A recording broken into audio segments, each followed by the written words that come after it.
Hello friends, let us talk about Introduction to Cell Biology today.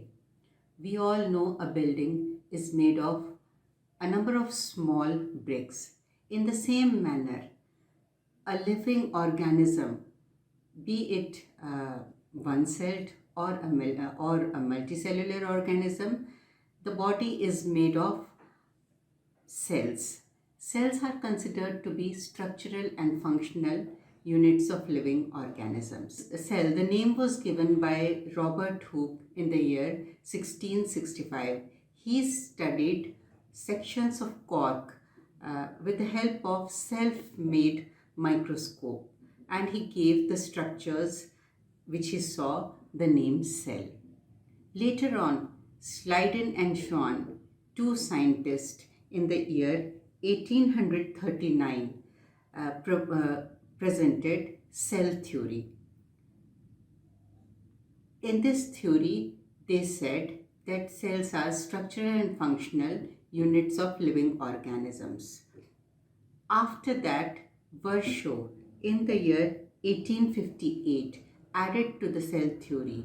He said that new cells arise from the division of pre-existing cells. However, viruses do not come under any such category of living cells because the basic cell structure is absent in the viruses. Now let us talk about the size of the cells. Uh, Bacteria cells are very small, and the size ranges from 0.2 micrometer to 5 micrometer. A hepatic cell, liver cell, uh, the size is about 20 micrometer. An ostrich egg, which is considered to be the largest cell, the size is about 6 inches. On the basis of structure, we can divide all the cells in the living world under two categories, that is prokaryotic and eukaryotic. First, let me give the example. Prokaryotic, all the bacteria and the blue-green algae come under the prokaryotic category, and all other higher plants and animals are included under the eukaryotic category. The prokaryotic cells do not have an organized nucleus. Now, what do you mean by an organized nucleus? The prokaryotic cell do not have a nuclear envelope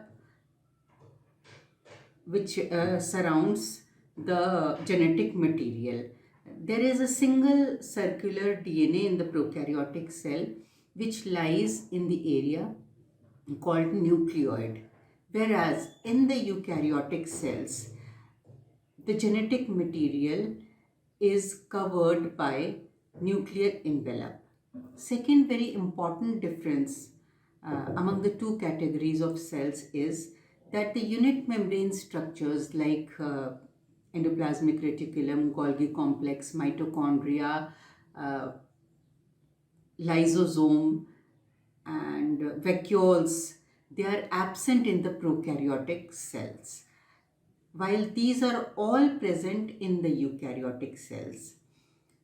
Cell division occurs by simple fission in the prokaryotic cell, whereas cell division occurs by mitosis and meiosis in the eukaryotic cells. Microtubules are absent in the prokaryotic cells and microtubules are present in the eukaryotic cells, so spindle formation is possible in the eukaryotic cells.